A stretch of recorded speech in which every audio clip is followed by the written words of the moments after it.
Hello friends, welcome to day trader Telugu. ఈ వీడియోలో మనం ట్రెండ్ గురించి మాట్లాడుకుందాం ఫ్రెండ్స్. సో ట్రెండ్ అంటే ఏంటి, అది మనం ఎలా చార్ట్ పైన చూడాల్సి వస్తుంది, ఐ మీన్ షార్ట్ టర్మ్ కానీ, మీడియం టర్మ్ కానీ, లాంగ్ టర్మ్ కానీ మనం దాన్ని ఎలా రికగ్నైజ్ చేయొచ్చు మనం చార్ట్ పైన అనే దాని గురించి మాట్లాడుకుందాం. సో ఈ వీడియోలో మీకు కనిపిస్తున్నది ఆల్రెడీ మనం డిస్కస్ చేసుకున్నాం ఫ్రెండ్స్, బట్ స్టిల్ ఇది ఎవరైతే తెలియదో, ఐ మీన్ ఎవరికైతే క్లియర్ గా అర్థమైందో వాళ్ళ గురించి ఇంకొకసారి చెప్తాను.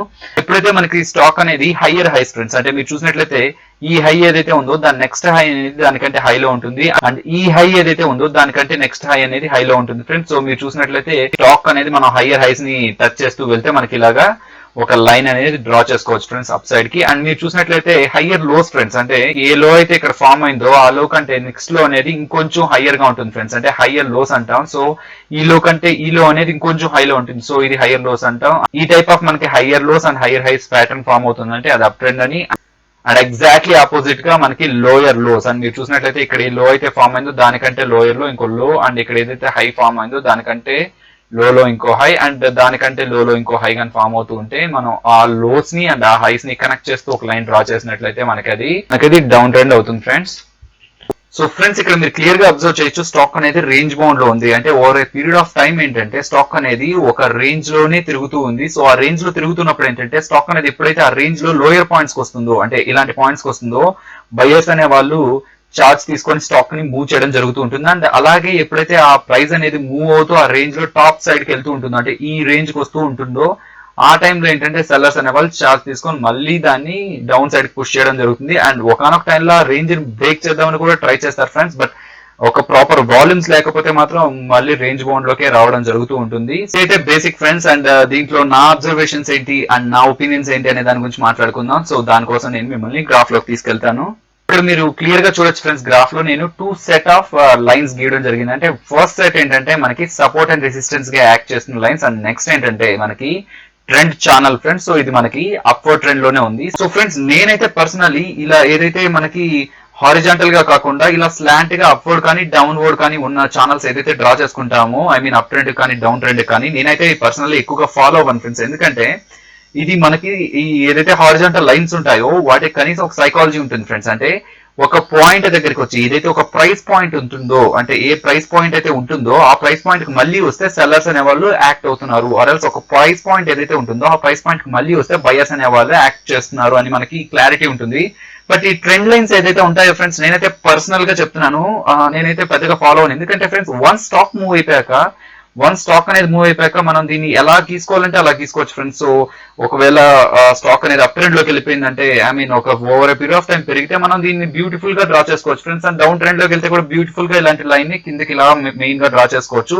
సో దాన్ని బట్టి మనం ఏం కంక్లూజన్ ఇవ్వలేం కదా ఫ్రెండ్స్. మీరు అప్ ట్రెండ్ లో ఒక ఛానల్ ని డ్రా చేసేసినట్లయితే, సో నెక్స్ట్ మళ్ళీ ఈ పాయింట్ కే వచ్చి మనకి సపోర్ట్ తీసుకుంది అని చెప్పి మనం నెక్స్ట్ వచ్చే వాళ్ళకి చెప్పొచ్చే కానీ, బట్ నెక్స్ట్ ఏంటంటే మళ్ళీ ఆ ఛానల్ పైకి వెళ్ళొచ్చు, మళ్ళీ ఆ ఛానల్ కిందకి వెళ్ళొచ్చు. బట్ మీరు చూసినట్లయితే సపోర్ట్ అండ్ రెసిస్టెన్స్ అయితే అట్లీస్ట్ అంతో కొంత మనకి ఫ్యూచర్ రిఫరెన్స్ కి పనికొస్తాయి ఫ్రెండ్స్. సో చూసినట్లయితే మీకు ఇక్కడ సపోర్ట్ తీసుకుంది, మళ్ళీ ఇక్కడ సపోర్ట్ తీసుకుంది, ఇక్కడ రెసిస్టెన్స్ ఫేస్ చేసింది, మళ్ళీ ఇక్కడ రెసిస్టెన్స్ ఫేస్ చేసింది స్టాక్ ఏదైతే ఉందో, వన్స్ ఈ రెసిస్టెన్స్ క్రాస్ చేశాక ఈ రెసిస్టెన్స్ మళ్ళీ మనకి సపోర్ట్ అవ్వడం జరిగింది. చూస్తున్నారా ఫ్రెండ్స్? సో మళ్ళీ స్టాక్ పెరిగి మళ్ళీ పడుతున్నప్పుడు కూడా ఈ ప్రైస్ పాయింట్స్ ని రెస్పెక్ట్ చేసిందే తప్పితే ఈ ఛానల్ ని రెస్పెక్ట్ చేయలేదు ఫ్రెండ్స్. ఇది నేను వన్ ఆఫ్ ద ఎగ్జాంపుల్ గా చెప్తున్నాను.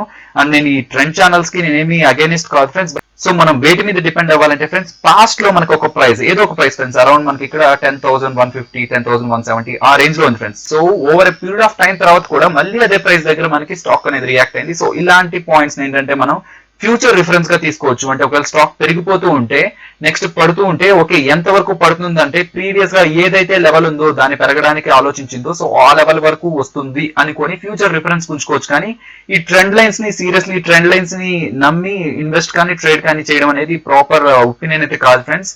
సో మీకు అర్థమైంది అనుకుంటున్నాను. అండ్ మీరు ఏదైతే చూస్తున్నారో మనం రెసిస్టెన్స్ ఫేస్ చేసింది, దాని తర్వాత సపోర్ట్స్ తీసుకుంటూనే ఉంది ఫ్రెండ్స్, మల్టిపుల్ సపోర్ట్స్ తీసుకుంటూనే ఉంది. అండ్ దాని తర్వాత ఆ రేంజ్ నుంచి బ్రేక్అవుట్ ఇచ్చాక కూడా మళ్ళీ మనకి సపోర్ట్ తీసుకోవడం జరిగింది. చూస్తే ఏదైతే మనం రెసిస్టెన్స్ లైన్ తీసుకున్నామో దాన్ని మల్టిపుల్ పాయింట్స్ లో మనకి దాన్ని వ్యాలిడేట్ చేసింది ఫ్రెండ్స్ ఈ మన నిఫ్టీ అనేది. సో ఇక్కడ మీరు క్లియర్ గా అబ్జర్వ్ చేయాల్సింది, ప్రీవియస్ గా మీకు ఏదైతే ఉందో, అంటే మీకు ప్రీవియస్ డేటాను బట్టి మీరు ఏదైతే డ్రా చేస్తున్నారో అది మీకు ఫ్యూచర్ లో కూడా రిఫరెన్స్ అవ్వాలంటే మీరు ఒక పాయింట్ ని సైకలాజికల్ గా ఏ పాయింట్ అయితే సెల్లర్స్ బయర్స్ ట్రీట్ చేస్తున్నారో అలాంటి పాయింట్స్ ని మనం టచ్ చేయాలి తప్పితే ఇలాగా ట్రెండ్ ఛానల్స్ తీసేసుకొని దాని నుంచి ట్రెండ్ ని డిసైడ్ చేద్దామంటే అది కరెక్ట్ కాదు ఫ్రెండ్స్.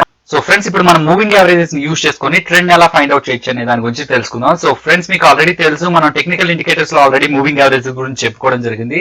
దాంట్లో మనం క్లియర్ గా ఒక్కొక్క పాయింట్ గురించి చెప్పుకున్నాం friends. Simple moving average, exponential moving average అంటే ఏంటి, అసలు వాటిలో డిఫరెన్స్ ఏంటి అనే దాని గురించి మనం క్లియర్ గా డిస్కస్ చేసుకోవడం జరిగింది. సో ఫ్రెండ్స్ మీకు ఇక్కడ చూస్తున్నట్లయితే మీకు నేను 3 ఎక్స్పోనెన్షియల్ మూవింగ్ యావరేజ్ తీసుకున్నాను ఫ్రెండ్స్. సో ఫస్ట్ థింగ్ ఏంటంటే 10 days exponential moving average, and second thing ఏంటంటే 50 day exponential moving average, and third thing ఏంటంటే 200 day exponential moving average friends. So ఇవి ఎందుకు తీసుకున్నానే దాని గురించి మాట్లాడతాను ఫ్రెండ్స్. సో మీకు ఆల్రెడీ చెప్పాను ఫ్రెండ్స్, మీరు ట్రెండ్ ని కనిపెట్టాలనుకున్నప్పుడు మీకు క్లారిటీ ఉండాలి. ఏ టైప్ ఆఫ్ ట్రెండ్ ని కనిపెడదాం అనుకుంటున్నారు, షార్ట్ టర్మ్ ట్రెండా, మీడియం టర్మ్ ట్రెండా, ఆర్ ఎల్స్ లాంగ్ టర్మ్ ట్రెండా అని. సో మీరు ఇప్పుడు షార్ట్ టర్మ్ ట్రెండ్ ఏంటి అని తెలుసుకోవాలనుకుంటే మాత్రం డెఫినెట్లీ మీరు ఒక ఎక్స్పోనెన్షియల్ మూవింగ్ యావరేజ్ ని ఒక స్మాలర్ నెంబర్ తో స్టార్ట్ చేయాలి. సో మీరు స్మాలర్ నెంబర్ అంటే దీనికి మనకి ఎంత తీసుకోవాలనే ఒక డౌట్ వస్తుంది ఫ్రెండ్స్. నేను సజెస్ట్ చేసేది వచ్చి మినిమం 5 ఉంచండి ఫ్రెండ్స్. సో మాక్సిమం ఏంటంటే 14 వరకు వెళ్ళండి, బట్ నేనైతే 10 లో అయితే తీసుకోవడం జరుగుతుంది ఫ్రెండ్స్. నేను ఏదైతే మీకు చూపిస్తున్నానో ఇవి నేను పర్సనల్ గా యూస్ చేస్తున్నాను ఫ్రెండ్స్. అండ్ మీరు ఇక్కడ చూసినట్లయితే మీడియం టర్మ్ ట్రెండ్ కోసం అయితే మీరు 50 days ని సెలెక్ట్ చేసుకోండి ఫ్రెండ్స్. అండ్ అగైన్ చెప్తున్నాను ఫ్రెండ్స్, కొంతమంది 50 వాడతారు, 60 వాడతారు, కొంతమంది 40 వాడతారు. ఏది వాడాలి అనేది మీకైతే బై ప్రాక్టీస్ తోనే తెలుస్తుంది ఫ్రెండ్స్. మీడియం టర్మ్ ట్రెండ్ కోసం అయితే నేను 15 యూస్ చేసుకుంటాను ఫ్రెండ్స్, అంటే 50 ఎక్స్పోనెన్షియల్ మూవింగ్ యావరేజ్ యూస్ చేసుకుంటాను. అండ్ నేను లాంగ్ టర్మ్ ట్రెండ్ ఏంటని తెలుసుకోవాలనుకుంటే 200 days ని యూస్ చేసుకుంటాను. అండ్ ఇక్కడ ఈ మూవింగ్ యావరేజెస్ గురించి క్లియర్ గా మనం తెలుసుకోవాల్సిన పాయింట్స్ ఏంటంటే, ఎప్పుడైతే మూవింగ్ యావరేజ్ అనేది పైకి మూవ్ అవుతూ ఉన్నట్లు ఉంటుందో, అంటే అప్ సైడ్ కి మనకి ఎప్పుడైతే వెళ్తూ ఉన్నట్లు ఉంటుందో అది మనకి అప్ ట్రెండ్ మీనింగ్ ఫ్రెండ్స్. ఈ షార్ట్ టర్మ్ ట్రెండ్ పాజిటివ్ గా ఉండాలంటే డెఫినెట్లీ మనం తీసుకున్న లోయర్ నెంబర్ తో ఉన్న ఎక్స్పోనెన్షియల్ మూవింగ్ యావరేజ్ అనేది మనకి అప్ సైడ్ మూవ్ అవుతున్నట్లు ఉండాలి.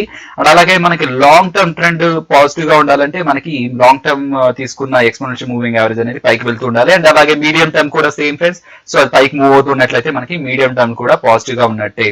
అండ్ నెక్స్ట్ పాయింట్ ఏంటంటే ఫ్రెండ్స్, ఎప్పుడైతే మూవింగ్ యావరేజ్ పైన ప్రైస్ ఉంటుందో, ఆ మూవింగ్ యావరేజ్ మీద ఎప్పుడైతే ప్రైస్ ఉన్నంత వరకు ఏంటంటే ఆ మూవింగ్ యావరేజ్ అనేది సపోర్ట్ గా యాక్ట్ చేస్తూ ఉంటుంది ఫ్రెండ్స్. బట్ వన్స్ ఆ సపోర్ట్ అనేది బ్రేక్ అయితే, ఓకేనా, సపోర్ట్ బ్రేక్ అయితే ఏ మూవింగ్ యావరేజ్ ఇంతవరకు సపోర్ట్ గా యాక్ట్ చేస్తుందో అదే మూవింగ్ యావరేజ్ మనకి రెసిస్టెన్స్ గా యాక్ట్ చేయడానికి ఛాన్స్ ఉంది. సో ఇక్కడ మీరు అబ్జర్వ్ చేయాల్సింది ఒకటే ఫ్రెండ్స్, ఏదైతే మనం మూవింగ్ యావరేజెస్ తీసుకుంటున్నామో వాటి నెంబర్స్ మనకి డెఫినెట్లీ క్లారిటీ ఉండాలి. మీరు తక్కువ నెంబర్స్ తీసుకునే కొద్దీ మీకు ఏదైతే ట్రెండ్ చూస్తున్నారో అది మీరుంటున్న జోన్ లోనే ఉంటుంది. అంటే మీరు సపోజ్ ఒకవేళ మార్చ్ 10th చూస్తుంటే మీరు తక్కువ టైం ఫ్రేమ్ చూస్తే మీరు అరౌండ్ మార్చ్ దగ్గరే చూస్తుంటారు. మీరు నెంబర్స్ పెంచే కొద్దీ March and Feb and Jan లో ఎలా ట్రెండ్ ఉందని చూస్తూ ఉంటారు. ఇంకా నెంబర్స్ పెంచుకుంటూ ఉండే కొద్దీ లాస్ట్ ఇయర్ ట్రెండ్ ఎలా ఉందని చూస్తుంటారు. ఇంకా నెంబర్ పెంచితే అంటే అరౌండ్ 200 దగ్గరికి వచ్చేసారంటే 200 అండ్ 200 అబోవ్ వస్తే మీరు లాంగ్ టర్మ్ లో ట్రెండ్ ఎలా ఉందనేది తెలుసుకోవడం జరుగుతుంది. అండ్ మీరు ఇక్కడ క్లియర్ గా అబ్జర్వ్ చేయొచ్చు ఫ్రెండ్స్, ఇక్కడ మీకు 10 day ఎక్స్పోనెన్షియల్ మూవింగ్ యావరేజ్ అనేది చాలా వోల్టైల్ గా మూవ్ అవుతుంటుంది. అంటే అప్ సైడ్ కానీ డౌన్ సైడ్ కానీ ఈజీగా స్టాక్ తో రియాక్ట్ అయిపోతూ ఉంటుంది. ఇప్పుడు ఇమీడియట్ గా ఏదైనా ట్రేడ్ చేయాలన్నా, లేకపోతే ఇమీడియట్ గా మనం ఏమైనా పొజిషన్ తీసుకోవాలన్నా మనకి ఏం కావాలి, ఇమీడియట్ గా ఏం జరుగుతుందో కావాలి. సో ఇమీడియట్ గా అయితే ఇది మీకు చెప్తుంది. బట్ ఇదేంటంటే over a period of time, అంటే 50 days లో ఎలా జరుగుతుంది మూవ్మెంట్ అనేది మనకి చెప్తుంది. సో ఇది మనకి పొజిషనల్ గా యూజ్ అవుతుంది. ఇది అంత ఈజీగా స్టాక్ పైకి వెళ్తున్నా అంత ఈజీగా సడన్ గా రైజ్ అవడం, సడన్ గా ఫాలో అవడం అయితే చేయదు ఫ్రెండ్స్. ఇది కొంచెం స్టెబిలిటీ మెయింటైన్ చేస్తుంది కంపేర్డ్ విత్ మనకి 10 day ఎక్స్పోనెన్షియల్ మూవింగ్ యావరేజ్ తో. ఇక్కడ మీరు 200 ఎక్స్పోనెన్షియల్ మూవింగ్ యావరేజ్ చూసినట్లయితే ఈ రెండింటి కంటే కూడా లాంగ్ టర్మ్ గా కూడా మీకు అది ఫుల్ స్టెబిలిటీ ఉంటుంది ఫ్రెండ్స్. సో ఎప్పుడైతే మనకి స్టాక్ అనేది ఈ 200 day అబోవ్ వస్తుందో సో మనకి అది డెఫినెట్లీ లాంగ్ టర్మ్ కి అప్ ట్రెండ్ లో ఉన్నట్టు. అండ్ ఎప్పుడైతే మనకి ఈ 200 day యావరేజ్ కంటే బిలోకి వెళ్ళి ట్రేడ్ అవుతుంటుందో మనకి అది డౌన్ ట్రెండ్ లో ఉన్నట్టు ఫ్రెండ్స్. సో ఇక్కడ మీరు చూసినట్లయితే ఈ మూవింగ్ యావరేజెస్ అనేది చాలా పాయింట్స్ లో మనకి సపోర్ట్ గా యాక్ట్ అవుతూ ఉంటాయి ఫ్రెండ్స్. ఈ 50 day మూవింగ్ యావరేజ్ దగ్గర కానీ, లేకపోతే ఈ 10 day మూవింగ్ యావరేజ్ దగ్గర కానీ చాలా టైమ్స్ లో మనకి సపోర్ట్ గా యాక్ట్ అవుతూ ఉంటాయి. సో ఇక్కడ 200 day మూవింగ్ యావరేజ్ దగ్గర నిఫ్టీ అనేది సపోర్ట్ తీసుకోవడం జరిగింది. సో దీంతో మీకు క్లారిటీ వచ్చింది అనుకుంటున్నాను ఫ్రెండ్స్. సో చాలా మందికి ఈ నెంబర్స్ ఏంటి, ఇప్పుడు నేను 50 అన్నాను అనుకోండి ఫ్రెండ్స్, చాలా మంది కూడా ఒకే 50 అని ఫిక్స్ అయిపోతూ ఉంటారు. అలా ఏం లేదు ఫ్రెండ్స్, మీరు 40 తీసుకున్నా 60 తీసుకున్నా మీరు టెస్ట్ చేసుకుంటూ పోతూ ఉంటే కొన్ని స్టాక్స్ కి ఏంటంటే కొన్ని నెంబర్ ఉన్న ఎక్స్పోనెన్షియల్ మూవింగ్ యావరేజ్ అనేది పర్ఫెక్ట్ గా ఉంటుంది. ఇది కూడా యూనివర్సల్ ఫార్ములా ఉండదు ఫ్రెండ్స్ స్టాక్ మార్కెట్ లో, ఇది గుర్తుపెట్టుకోవాలి.